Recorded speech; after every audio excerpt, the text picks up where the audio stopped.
Hello guys, स्वागत है आपका अपने क्लास प्रीता पहचान क्लासेस में। मैं प्रीता कुमारी झा आज आपके रूटीन के अनुसार जो मैंने आपको बताया था लेकर आई हूँ यूजीसी नेट जेआरएफ जून 2026 के जो विद्यार्थी बैठने वाले हैं, जिसमें पेपर 2 में जिनकी हिंदी है उसके बारे में मैं आज लेकर आई हूँ कंप्लीट रिवीजन। आज यूनिट 1 का, ठीक है। यूनिट 1 जो है आपका हिंदी भाषा और उनका विकास, ठीक है। इससे रिलेटेड हिंदी भाषा और उसके विकास से रिलेटेड एक और वीडियो हमारा बना हुआ है जो मैं आपको प्लेलिस्ट में डाल दूंगी। यूजीसी नेट पेपर 2 हिंदी के प्लेलिस्ट में डाल दूंगी, उसे भी आप एक बार जरूर देख लीजिएगा, क्योंकि उसमें हिंदी भाषा से जुड़ी बहुत सारी महत्वपूर्ण बातें बताई गई है जो आपके यूजीसी नेट एग्जाम से ही संबंधित है, ठीक है। तो आज इसका फुल रिवीजन हम करेंगे एक ही वीडियो में। हिंदी भाषा और उसके विकास से संबंधित जितने भी पॉइंट्स, जितने भी रिलेटिव तथ्य आपके यूजीसी नेट और जेआरएफ के हैं, वो आपको मैं एक वीडियो में कराने वाली हूँ। चलिए स्टार्ट करते हैं हिंदी भाषा और उनका विकास। ये देखिए बेटा, पेपर 2 हिंदी यूनिट 1 हिंदी भाषा और उनका विकास, ये हमारा फुल सिलेबस है। इस यूनिट का फुल सिलेबस जिसमें हमको क्या क्या जानना है। हिंदी की ऐतिहासिक पृष्ठभूमि क्या है, दूसरा हिंदी का भौगोलिक विस्तार क्या है, तीसरा हिंदी के विविध रूप, और यहाँ 5वें नंबर पे जो है हिंदी भाषा प्रयोग के विविध रूप। दोनों सेम ही चीज है, उसको दोनों दो अर्थ में मैंने लिख दिया, लेकिन दोनों सेम ही चीज है, इसलिए मैंने एरो देकर इसमें बराबर का चिन्ह लगा दिया है, ठीक है। चौथा है हिंदी का भाषिक स्वरूप, जो हमारे शब्द रचना से संबंधित होता है। पूरी बातें मैं आपको बताने वाली हूँ इस वीडियो में, इसीलिए अंत तक मेरे वीडियो में बने रहें और इसे लाइक भी करें, शेयर करें, और जिसने अभी तक सब्सक्राइब नहीं किया है वो सब्सक्राइब भी कर ले, ताकि मेरा उत्साह और भी दुगना बढ़े, ताकि मैं आपको सहयोग कर सकूं आपकी तैयारी में, ठीक है। हिंदी की कंप्लीट तैयारी और यूजीसी नेट पेपर 1 की भी कंप्लीट तैयारी मैं आपको करवाती हूँ, और पूरे उत्साह के साथ मैं इसे अंजाम दे सकूं। और लास्ट है देवनागरी लिपि। तो इन सब चीजों के बारे में ये प्रमुख पॉइंट हैं आपके यूनिट 1 हिंदी भाषा और उनका विकास का। तो एक एक करके हम इसे देखेंगे। और यहाँ पर मैं एक बता दूं, ये जो आपका हिंदी का भाषिक स्वरूप है, यहाँ पर मैं आपको कंप्लीट रूप में दिखा रही हूँ कि हिंदी का भाषिक स्वरूप जो है वह वास्तव में क्या है, हिंदी शब्द रचना। तो हिंदी शब्द रचना किन किन तरीकों से होती है, आपने ग्रामर पोर्शन में से जरूर पढ़ा होगा। उपसर्ग के माध्यम से, प्रत्यय के माध्यम से और समास के माध्यम से। नहीं तो यह इसका वीडियो उपसर्ग, प्रत्यय और समास का कंप्लीट वीडियो मेरे चैनल पे व्याकरण विशेष सत्र इस नाम से प्ले लिस्ट में यहाँ पर आपका डाला हुआ है, और ये इतने अच्छे तरीके से मैंने इसकी व्यंजना की है ताकि आपको कहीं से कंफ्यूजन ना होगी, ठीक है। तो ये आप जरूर देख लीजिएगा, व्याकरण विशेष सत्र शब्द रचना पार्ट 1, ठीक है। प्लेलिस्ट में ये दिया हुआ है, और उपसर्ग फुल एक्सप्लेनेशन इसका किया गया है, ये जाके जरूर देख लीजिएगा, क्योंकि हिंदी के भाषिक स्वरूप से इस यूनिट में बहुत सारे प्रश्न बनते हैं। कभी कभी 2 से 3 प्रश्न इसी पोर्शन से बन जाते हैं। प्रत्यय व्याकरण विशेष सत्र, प्रत्यय एवं प्रत्यय के भेद, शब्द रचना पार्ट 2 के नाम से आपका प्ले लिस्ट में होगा, ठीक है। व्याकरण विशेष सत्र में जाइएगा और आपको ये पोर्शन देख लेना है, आपके लिए बिल्कुल बहुत ज्यादा हेल्पफुल होने वाला है, आप मेरा यकीन करिए। और समास, यह भी व्याकरण विशेष सत्र शब्द रचना के पोर्शन में पार्ट 3 में आपका फुल एक्सप्लेनेशन के साथ दिया हुआ है, ठीक है। ये आप जाकर अपनी संतुष्टि जरूर कर ले और आपको पूर्ण संतुष्टि होगी, यह मैं प्रॉमिस करती हूँ बार बार आपको। मैं जो कंटेंट आपको देती हूँ वह फुल्ली पूर्ण रूप से एकदम संगठित और संरक्षित होती है, जिससे आपको बहुत हेल्प मिलता है। या फिर आपको जहाँ से पढ़ना हो, यहाँ पर मैं प्रेस नहीं करूँगी, जहाँ से आपको पढ़ना हो आप इसे तैयार करके जाइएगा यूनिट में। ये बहुत स्पेशल, बहुत इम्पोर्टेंट है।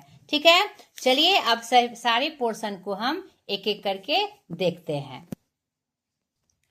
अब देखिए हिंदी की ऐतिहासिक पृष्ठभूमि क्या है। आप फटाफट एकदम रिवीजन के रूप में एक एक तथ्य को, एक एक जो मैंने लिखा हुआ है यहाँ पर मैंने तैयार किया है आपके लिए सेटअप, उसे करते जाइए और आपकी का कंप्लीट रिवीजन इस यूनिट का आपका हो जाएगा, हिंदी भाषा और उनके विकास का। ठीक है, अलग अलग में देखिए मैंने अलग अलग से इसमें जो विस्तार से इसका फुल सिलेबस था उसमें मैंने अलग अलग इसकी व्याख्या की हुई है, जिसमें आपका कुछ भी नहीं छूटेगा। तो यहाँ पर देखिए, पढ़ते जाइए इसको।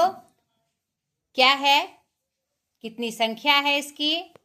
ठीक है, विश्व में भाषा परिवार की संख्या को लेकर विभिन्न मत हैं, किसने कितना बताया है। और 4 भौगोलिक क्षेत्र के अंतर्गत 18 भाषा परिवारों को महत्व दिया गया है।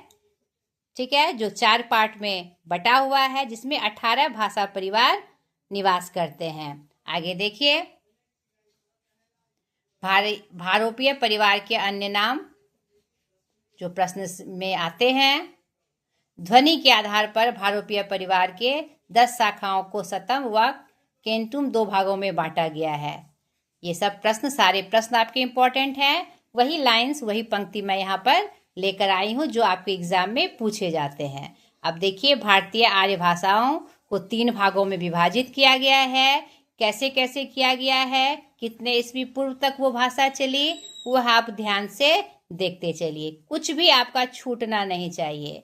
मैंने स्लो मोशन में वीडियो को रखा है, वीडियो लंबा हो जाए कोई दिक्कत नहीं है, आपका फुल रिवीजन इस वीडियो से होने वाला है। इसीलिए धैर्यपूर्वक इसे पढ़ें और समझें कि इसका स्वरूप क्या है, हिंदी की जो ऐतिहासिक पृष्ठभूमि है उसका स्वरूप क्या है। यहाँ पर देखिए 3 पार्ट पे जो बटा है वह 3 भाग में प्राचीन भारतीय आर्य भाषा, मध्यकालीन भारतीय आर्य भाषा और आधुनिक भारतीय आर्य भाषा है। उसका सन ईस्वी देख लीजिए, ईसा पूर्व तक और ईस्वी। ठीक है, इसके 2 रूप हैं प्राचीन भारतीय आर्य भाषा के, वैदिक और लौकिक। उसमें कौन कौन से ग्रंथ हुए और कितना ईस्वी तक है। फिर मध्यकालीन आर्य भाषाओं का कितना रूप है, 3 रूप है। ठीक है, यहाँ देखिए, आगे हम देखेंगे आगे के पृष्ठ में। और आधुनिक भारतीय आर्य भाषाएं का क्या स्वरूप है, यहाँ पर देखिए। प्राकृत के फिर 5 स्वरूप हैं, यानी यहाँ मध्यकालीन में पाली, प्राकृत और जो यहाँ पर भाषा हुई अपभ्रंश, 3 स्वरूप जिसका हुआ उसका अलग अलग विवरण किया गया है। प्राकृत 5 स्वरूप हैं, सौरसेनी, पैसाची, महाराष्ट्री, मागधी और अर्धमागधी। फिर तीसरा स्वरूप उसका अपभ्रंश, जिसे अभट्ट भी कहा जाता है, पुरानी हिंदी कहा जाता है और उसे संधिकालीन भाषा की भी उपाधि प्राप्त है। ठीक है, अब आधुनिक भारतीय आर्य भाषाएं जो 1000 ईस्वी से अब तक है वह देख लें। यानी हिंदी की ऐतिहासिक पृष्ठभूमि की पूरी जानकारी आपको यहाँ पर मिल रही है। अब अपभ्रंश का देखिए, आधुनिक भारतीय आर्य भाषा में जो अपभ्रंश का रूप था वह 7 रूप में हमारे सामने आता है। वह 7 रूप कौन सा है देख लीजिए, और उसके अंतर्गत कौन सी भाषाएं आती है वह भी हमने विस्तार से बताया हुआ है। सौरसेनी, महाराष्ट्री, मागधी, अर्धमागधी, पैसाची, ब्राचर और खस। ठीक है, भारत में मुख्यतः 4 भाषा परिवार हैं, जिसमें भारत में सबसे अधिक भारोपीय भाषा परिवार, जिसमें 73% लगभग भाषा इसी में बोली जाती है। आगे देखिए, विश्व में बोली जाने वाली भाषा परिवारों की विवेचना देख लीजिए। हर स्तर से हम हिंदी की ऐतिहासिक पृष्ठभूमि को देख रहे हैं। अपभ्रंश का स्वरूप और विकास देख लीजिए किस प्रकार हुआ, कैसे कैसे हुआ, किन किन विद्वानों ने इनको किस नाम से और कैसे उसको समाहित किया हमारे हिंदी भाषा में, और कैसे हिंदी का फिर विकास हुआ। अब दूसरा पोर्शन जो था हिंदी का भौगोलिक विस्तार, आप देखिए इसका भौगोलिक रूप से कैसे विस्तार हुआ। इसे दो भागों में बांटा गया है, पश्चिमी और पूर्वी। पश्चिमी में कौन कौन सी बोलियां आती है और पूर्वी में कौन कौन सी बोली आती है और किस अपभ्रंश से आई है, इसका विवरण भी है। दोनों आपको ध्यान से देखना है, ये बहुत इंपॉर्टेंट है क्योंकि इसे घुमाकर आपको प्रश्न पूछे जाएंगे। खड़ी बोली कौन से अपभ्रंश से ली गई है, बघेली कौन से अपभ्रंश से ली गई है, या कौन सी हिंदी है ये, ठीक है, इस तरह से प्रश्न पूछे जाते हैं। अब हिंदी प्रदेश की 3 उपभाषाएं और है। अब हिंदी भाषा का विविध रूप ये देख लीजिए, मानक भाषा, राजभाषा, राष्ट्रभाषा, संपर्क भाषा और बोलचाल की भाषा। मैंने आपको स्टार्टिंग के वीडियो में ही बताया कि हिंदी भाषा से संबंधित एक वीडियो मैंने डाला हुआ है जिसमें इसकी पूरी जानकारी आपको उपलब्ध होगी। वो मैं यूजीसी नेट पेपर 2 के प्लेलिस्ट में डाल दूंगी, उसे भी आप जरूर देख लीजिएगा। इसमें आपका उसका पूरा जो विवरण है आपको उससे मिल जाएगा, उसके पूरे स्वरूप का विवरण आपको मिल जाएगा, ठीक है। अब नेक्स्ट जो भाग था हिंदी का भाषिक स्वरूप, जिसमें हिंदी शब्द की रचना के बारे में चर्चा है, उपसर्ग, प्रत्यय और समास, जो हमने पीछे आपको बताया कि व्याकरण विशेष सत्र में जाकर इन तीनों प्रभागों को, तीनों भागों को, तीनों जो विषय है इसको जरूर देख लीजिएगा। एकदम ये इससे निश्चित रूप से प्रश्न बनते हैं। आपका अगला भाग जो देवनागरी लिपि है वह क्या है, इसके बारे में आप जान लें। और क्योंकि इससे जो प्रश्न बनते हैं वह ऐसे ही बनते हैं कि किस किस पे आधार पे, इसका जन्म किससे हुआ है, नहीं इसकी जननी कौन है, इसे सब किस तरह से लिखी जाती है, किस रूप में लिखी जाती है, इसका मूल कहाँ से आया है, इस तरह से इस पे प्रश्न बनते हैं। इसके बारे में जो पूर्ण जानकारी है आप यहाँ पर देख ले। देवनागरी लिपि से संबंधित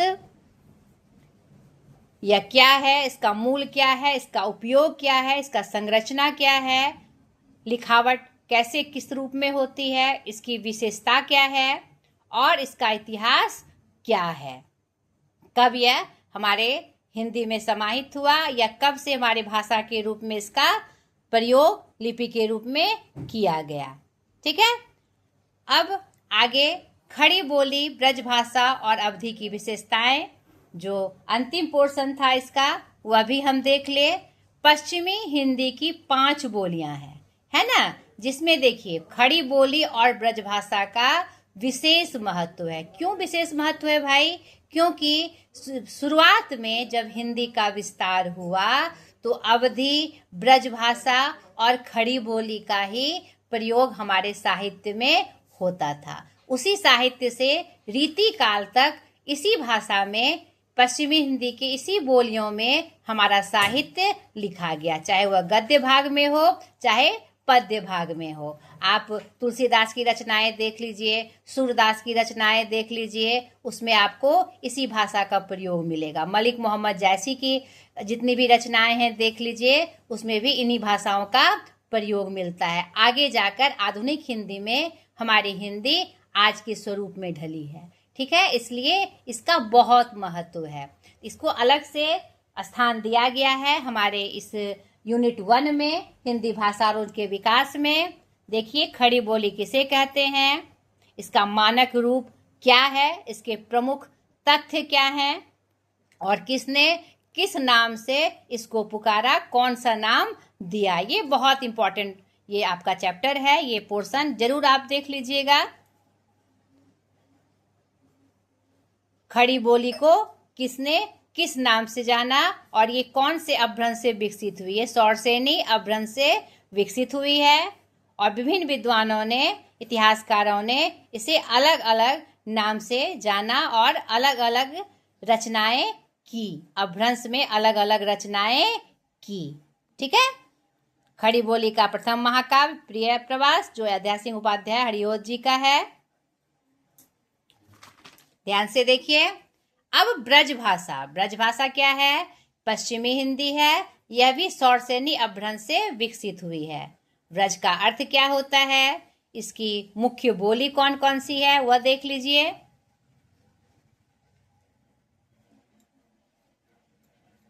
इसके लिए पिंगल शब्द का प्रयोग, और यह क्या कहलाई? ब्रजबुली कहलाई। इसका प्रथम प्रयोग ईश्वरगुप्त चंद्रगुप्त जी ने किया था, जो कि एक बंगाली कवि थे। ब्रजभाषा क्षेत्र कौन कौन सा है और इसके मुख्य कवि का नाम भी देख लीजिए। कौन कौन मुख्य कवि हुए जिसमें सूरदास का नाम प्रमुख रूप से लिया जाता है? नहीं, अवधी भाषाएं देख लीजिए, जो कि पूर्वी हिंदी है और अर्धमागधी अपभ्रंश से विकसित हुई है। इसकी मुख्य बोली अवधी, बघेली, छत्तीसगढ़ी। इसका दूसरा नाम कौशली है, क्योंकि अवध का प्राचीन नाम कौशल था। इससे भी प्रश्न बनते हैं।